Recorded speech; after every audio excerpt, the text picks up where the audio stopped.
Good evening, everybody. How's it going? How's it going? Sorry, a little late today. Welcome to another episode of William versus the World. Is my microphone working? What the fuck is going on here? Everything's out of this. Will leave for the weekend and that come back and everything's crazy. What up, everybody? Welcome to another episode of William versus the World. If the microphone is working, give me a thumbs up or a one or a bumblebee in the chat.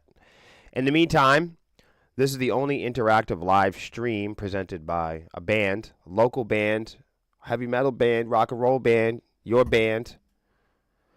Not just any musicians, but musicians that you know. We're here together to unite on a mission to explore the truth about the music industry, everybody, each day, discovering and exploring top technology, music industry, and social media news. Ladies and gentlemen, it's time for another episode of William versus the World.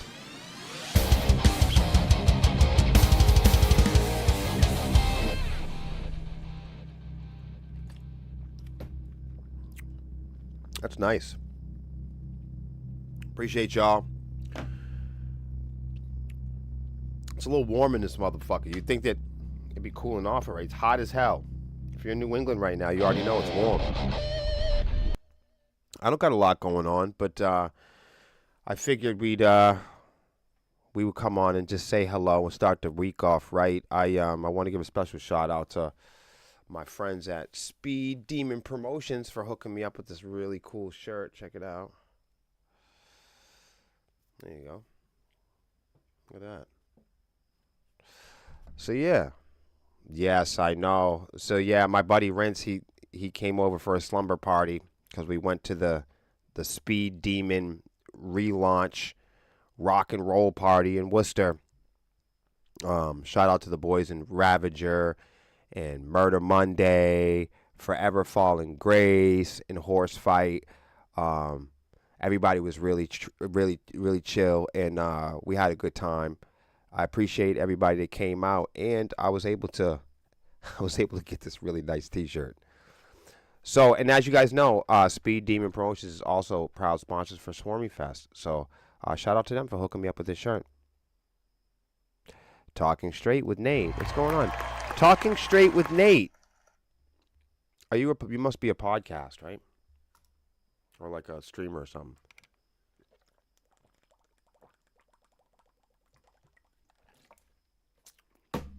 Fucking thirsty. How's it going, Nate? Thank you for coming and being a part of the show, being a part of the program. Something's not right with the angle. My head's getting cut off. I don't know if it's the... All right. Well, I don't have a lot of stories today. As you guys know, these episodes are sponsored by Matt Connerton Unleashed, Speed Demon Promotions, as well as Legion of Solace, my friends from NH Guitars and BPS Records. And I'll tell you, we have some really powerful news coming out of BPS Records regarding the Swarmy Fest VIP package. If you thought that it wasn't loaded, it's about to be. Stay tuned. We have some crazy news about the after party that BPS Records is bringing to the table. Can I just say, if you planned on going to Swarmy Fest and you don't know after parties, you don't know an after party until you've been to a BPS Records after party. So this year, the Swarmy Fest after party will be hosted by BPS Records, and you guys better buckle up. Speaking with them today, I'm really excited to share the news with you. It's not quite there yet. We're working on it, but it is a killer addition to the VIP portion of the weekend. So if you're going to Swarmy Fest and you don't have VIP access, this is crazy. Not only do we have the radio party, not only are we doing the Friday night jams, not only do we do the after party, but the Swarmy Fest pre-party weekend is just insane. So stay tuned for that. Talking says, driving, and yes, they do make videos occasionally. Well, everybody feel free to tap in with Talking Straight with Nate, and who knows? Maybe you'll make a connection there too. We're all in this together. That's for sure. Did you guys see the crazy? Of course, like it's strange when you're at a local show and there's things going on in rock and roll and heavy metal and people are talking about them out at the venues. I always feel that is the strangest thing to me. But we are at the venue over the weekend, and I heard a lot of people talking about the Dave Navarro thing. Do you guys know anything about this? Is it important to you? Bravo Fest. Right on. Talking Straight with Nate. Are you going to Bravo Fest? Wait, why can't I see your profile picture? It's like blocked out. So I probably know who you are. I can't see your profile picture. So do you guys care about this Dave Navarro thing? So I remember Dave Navarro from the Carmen Electra years. That's the only thing I know about Dave Navarro. But apparently there was some big, there was a kerfuffle on stage, and these guys were pushing and shoving or whatever. So we went from Linkin Park, to Dave Grohl, and now to Dave Navarro. None of this stuff is musical, but I cover it because people think it's funny. So I just thought it would be interesting to read that Perry Farrell apologizes to Jane's Addiction and the bandmates for an inexcusable behavior after onstage fight. Now, I'm going to be real with you guys. When I hear people talking about bands and inner beef, it doesn't matter if it's a local band or if it's a huge band like Jane Addiction, right? Oh, okay, Nate. Thank you. I figured. How come you're not you right now? I knew something wasn't right. I said, hold on a second. Okay, so everybody, this is Nate from Bravo Fest, man. So Talking Straight with Nate is Nate from Bravo Fest. What's up, Nate? Yeah, everybody, get ready because Bravo Fest is kicking off pretty soon. We'll be covering it mostly throughout the weeks heading into the event, but prepare for a lot more on Bravo Fest throughout the weeks. I'll be going over the bands, and we'll be peeking in homes for our troops and just going over a little bit of the details of the events heading into it. So, and I think Melissa is working out a way to get Nate on here so he can come on and talk formally with you. So stay tuned for that as well. Hopefully we'll be able to do that. If not this coming week, certainly the following, right before the show. Nate says, looking at the WTC on the road BQE. I don't know what that means. Bruce says, why does it always happen in Boston? Yo, Bruce, I have no clue what's going on. All this is what I know. I know that as a fan, because we're all fans of music, right? We're all fans of rock and roll and heavy metal and hard rock music. So I know, like, when there's inner beef in a band, it could be very emotional. It could be very hard for the people that are involved, right?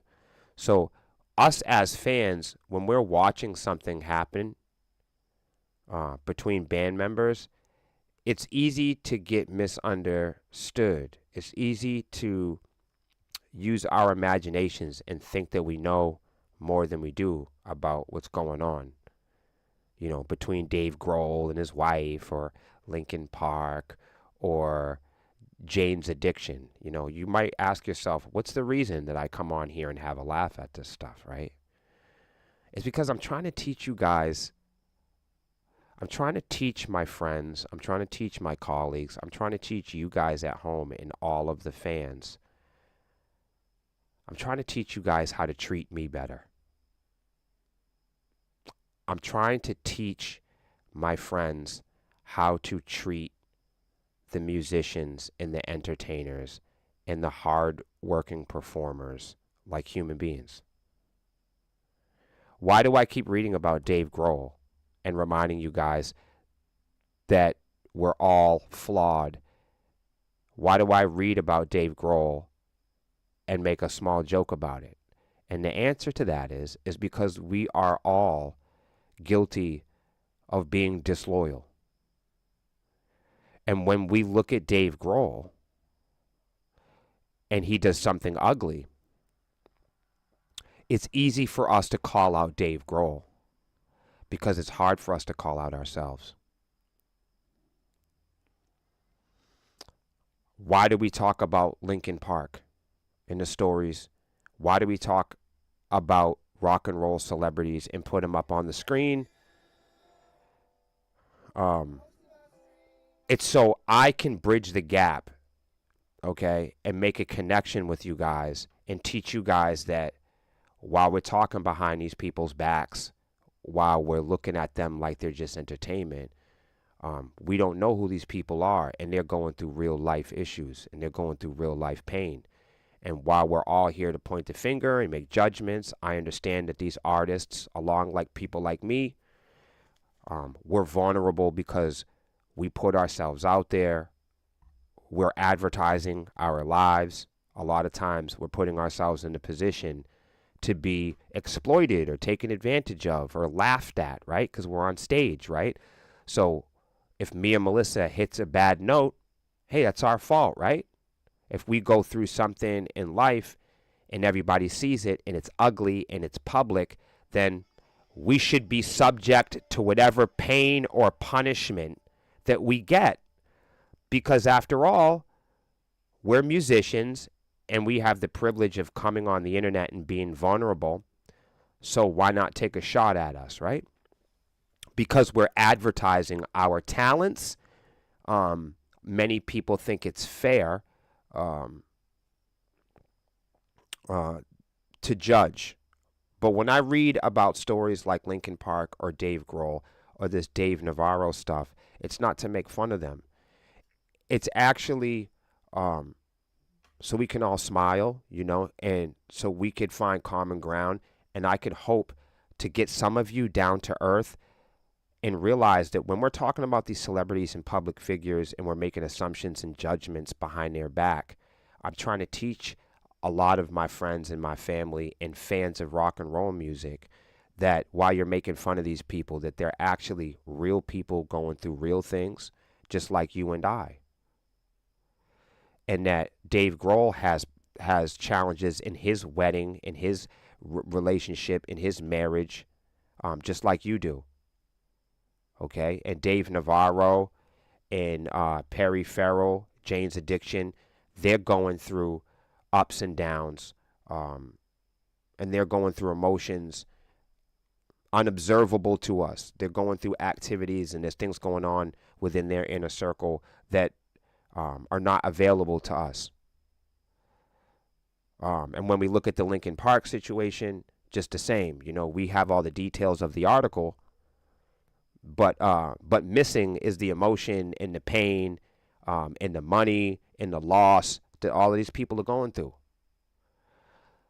So I know we make light of it here. You know, we make funny reels and jokes about it and stuff like that. But I'm doing that sometimes to try to teach the people in my life, people who think they're close to me or people who want to be a friend of mine. I'm trying to teach fans of music that when you guys are talking bad about Dave Navarro, you're talking about me and Melissa. When you guys are talking about Dave Grohl's relationship and you talk about it in a way where you think you're privileged, or you think that you're in a position to judge him, you're talking about your best friend's band. You know, and when you talk about the public obstacles and affairs of Linkin Park, the same thing can happen to you at your job. Somebody could single you out, or you could have an affair, or somebody could abuse or exploit you at your job in front of everybody or online. So I know I cover some of these celebrity stories, and they can be funny, But I think it's important to understand also that I'm covering them because I'm not a megastar. I'm not a celebrity.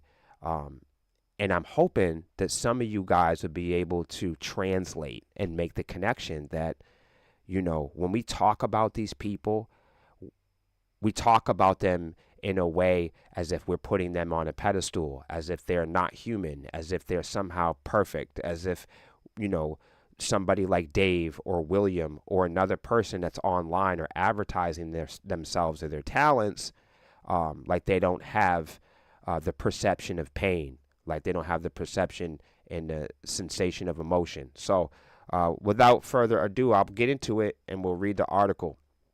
But I just wanted to clear up that while we have a lot of fun with these articles, none of this stuff is really like factual information. We're not there. We don't know what these people are fighting about. And in many cases, these people are going through um, much deeper challenges and type of pain than we will ever do covering the story. So let's just keep that in mind here on out. It's easy to give an opinion, but if you're not up there doing that with these people. Um so I guess there was an apology. He says I says he takes full accountability for how he chose to handle the situation, the rocker said in a statement to Billboard. Jane's Addiction singer Perry Farrell has apologized to his bandmates for the ugly scene on Friday in Boston when the vocalist attacked guitarist Dave Navarro. It's crazy. We went through the Linkin Park thing to the Dave Grohl thing, then directly into Dave Navarro.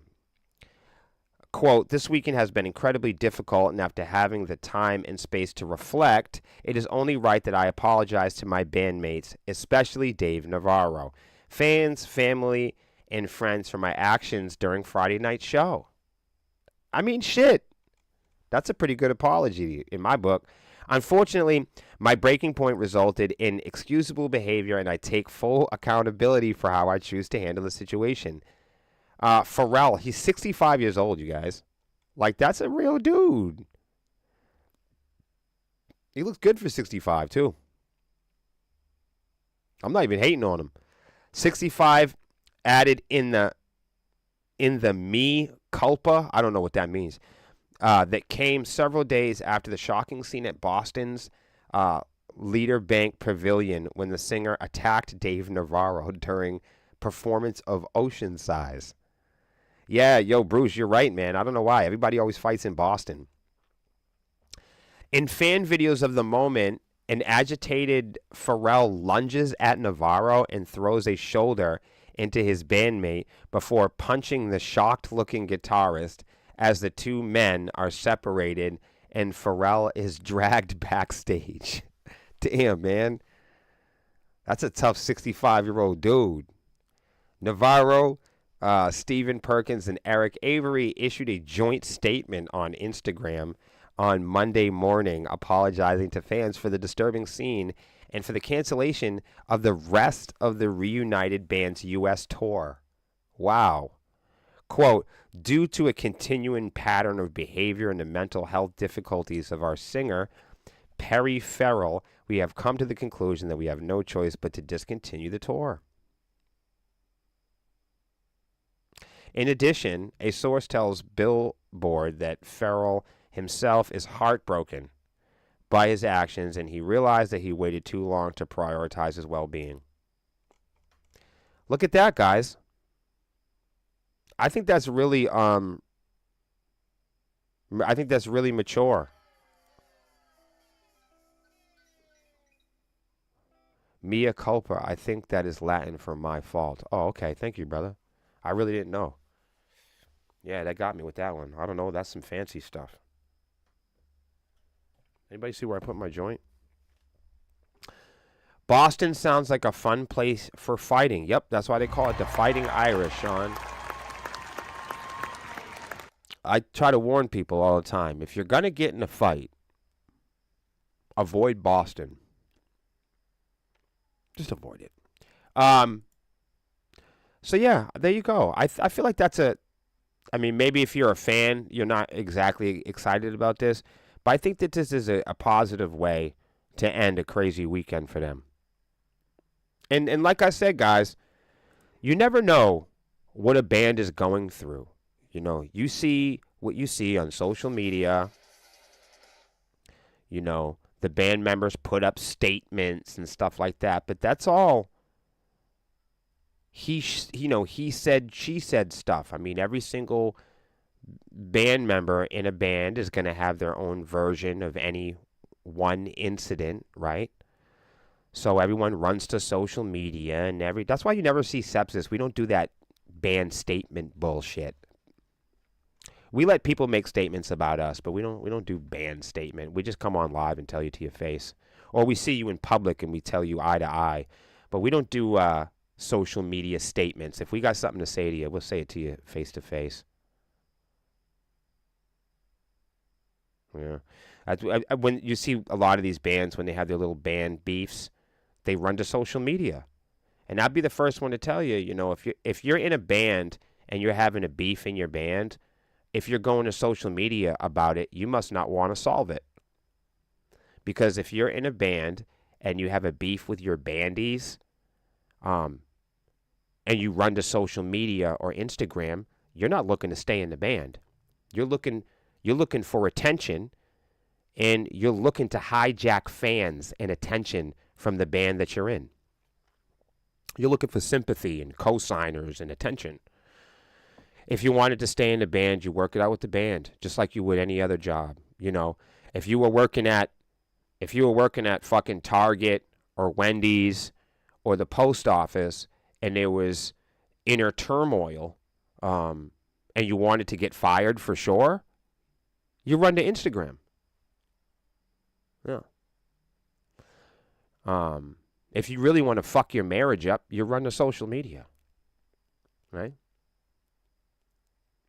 If you really want to fuck your band up and you're having difficulties and problems in your band and you want to keep your band, stay the fuck off of social media. And you're going to have to work through it together like a real band. I'm sorry them guys are beating each other up on stage. That can be very painful. It's embarrassing.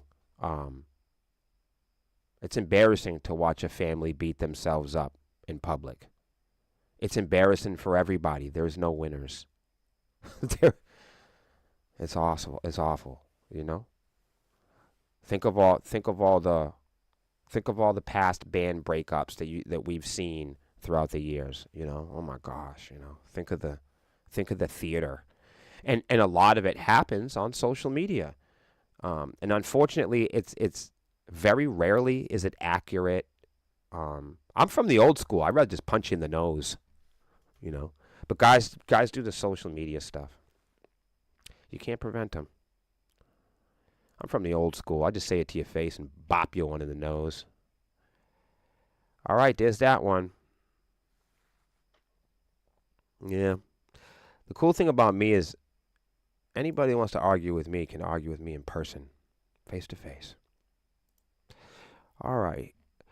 How to get gigs, guys, in 2024, the ultimate guide. I think this is important. We've been talking a lot about event coordinating, and I've been trying to teach my friends in bands about event coordinating and what it means to be in a band and what bands do and why we practice and why it's important for us to have some of the behaviors that we do. And I have so many different friends and supporters in different areas. I'm always trying to teach people how to support the bands a little easier. Because in 2024, we have all this technology that convinces us and talks us out of the fun. We're convinced that doing the work of discovery isn't fun anymore. So, once again, I'm just going to breeze through this in hopes that friends of mine that aren't in bands or that are not into event coordinating, they can listen to some of this and learn a thing or two about me and my life, and hopefully it'll bring us closer. For you folks out there that are in bands, if you want to learn about booking gigs and how to be successful at playing live shows in 2024, you can just skip this entire thing, and I'm going to tell you to draw a crowd. Okay? Fuck all of this shit.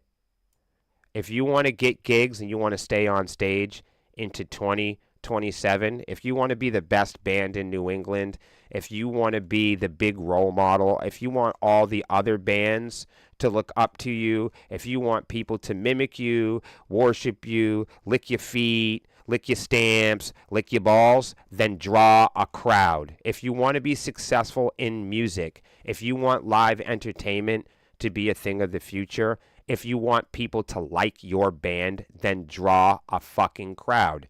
If you want to play with national acts, draw a crowd.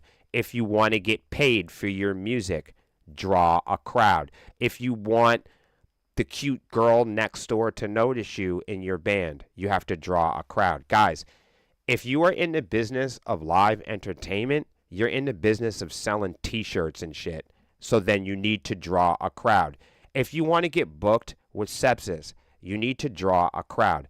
If you've been booked with us and you want to get booked again, you have to draw a crowd. This is what I'm talking about. This is the major obstacle that bands in 2024 don't seem to understand. You need to draw a crowd. Nothing else. I don't care if you do anything else. If you want to continue going up on stage in 2025 and beyond, you have to draw a fucking crowd, and that is the only thing you need to do. So if you are in a band, you are in the business of making friends ongoing. Not 10 friends, not 20 friends. Every year, you need to make 50 more friends. Every year, you need to draw a crowd. Every time, you need to draw a crowd. I hope that covers it for bands. If you want to know how to get gigs, this guide will help you out immensely. Whether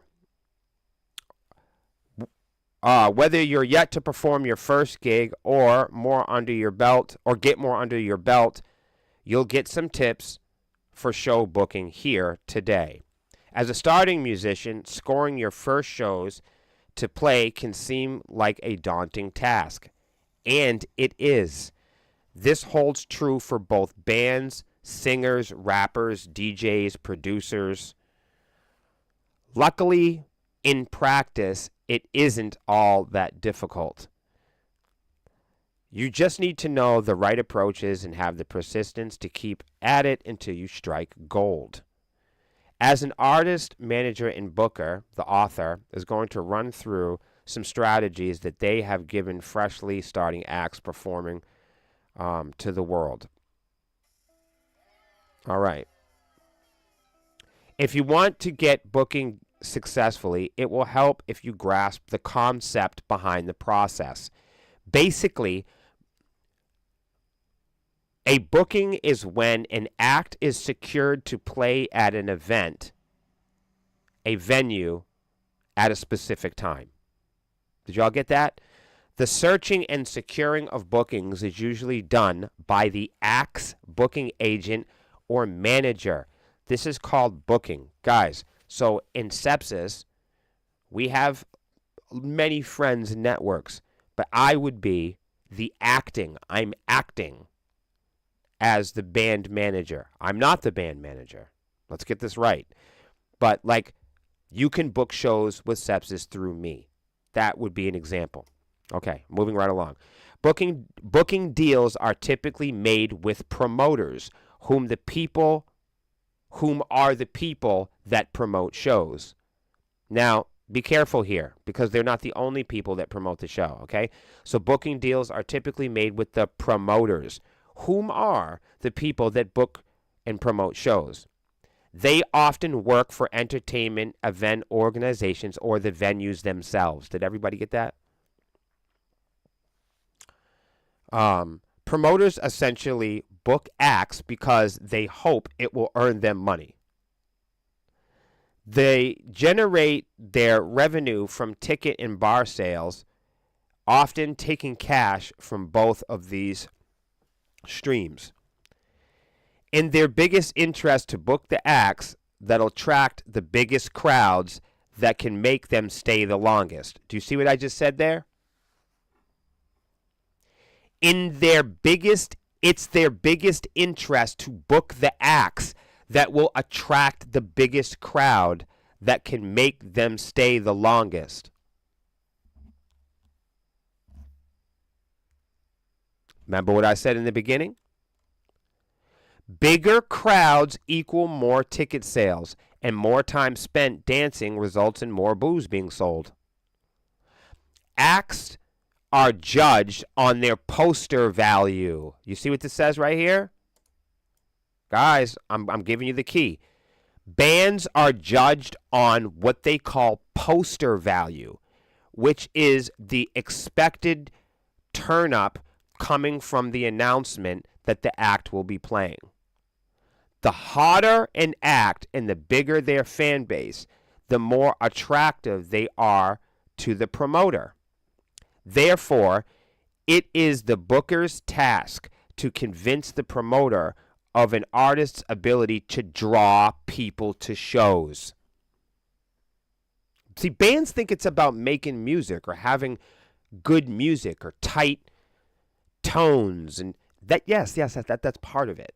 Hitting notes and wearing cool outfits and going on social media and talking like, you know, a young person is part of it.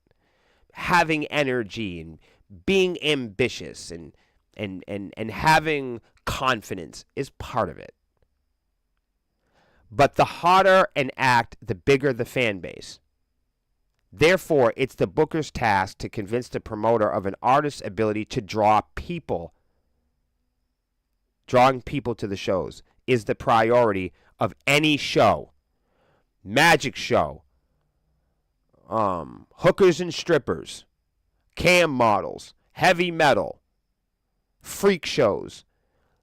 I don't give a fuck I don't care if it's a flea market. The whole purpose of the event is to draw. So if you're an entertainer, an organizer, or an event host, if you are a promoter for an event, the whole purpose of you being there is to get people to the event.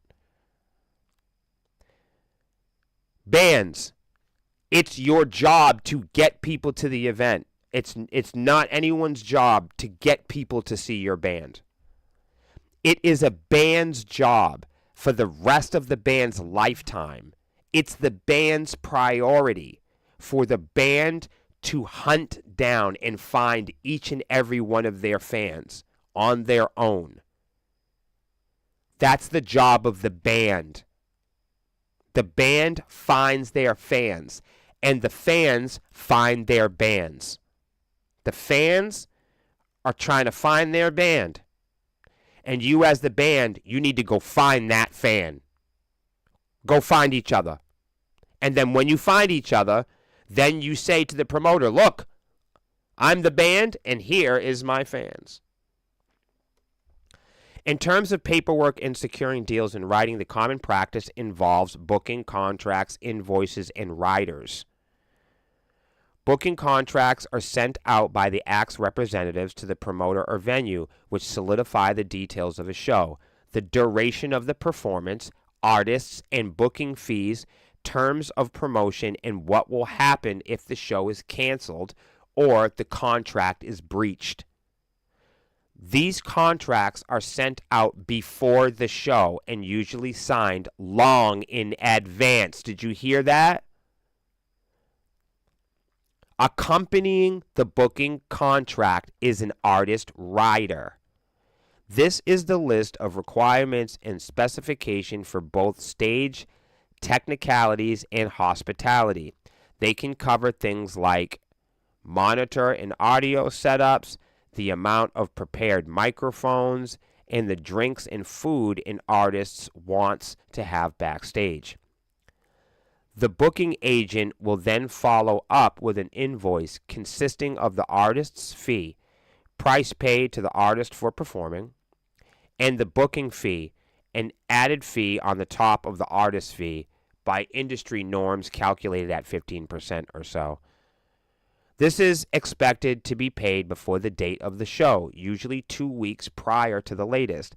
Take note that the usage of booking contracts is not necessary when it comes to booking your first shows. Okay?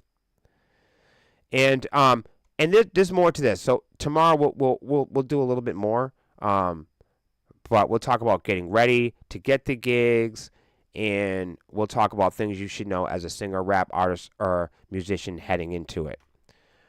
So that's what we'll do. Before we leave, I just want to tell everybody, if you are an artist, sometimes I do social media tools, and I mention different features coming to separate platforms. So YouTube is finally, I don't know what's taking them so long, but they're bringing QR codes to all the channels. After testing out the option with selected channels over the last couple of months, YouTube is now bringing QR codes to all channels. So if you guys have, like we do, some of you are watching us on YouTube now, there will now be official or formal YouTube QR codes for content channels. So you guys that are gamers or streamers, this is the kind of stuff you put on your sticker. You know, you could put at your merch table. You have your QR code. When you go to your gaming conventions and people want to check out your gaming community or your rap band or your strip club, they go up, they use their phones, they open up the camera, and they can scan this QR code, and it goes directly to your YouTube channel, which is kind of nice. YouTube QR codes gives you another way to promote your channel and content with an easy scan and follow process.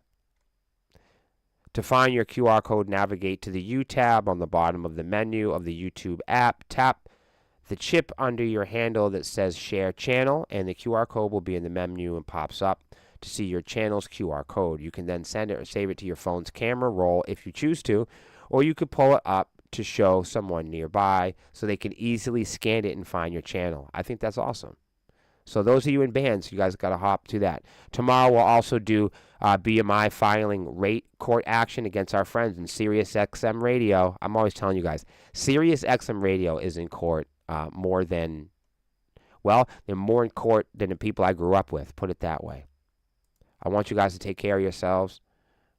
Is there any burning desires? How you guys faring out, talking straight with Nate? Hans, thank you so much. And Sean and everybody else for tuning in. I appreciate you. Hey, Trish, I appreciate you so much for coming, and I look forward to seeing you guys tomorrow on another episode of William versus the World.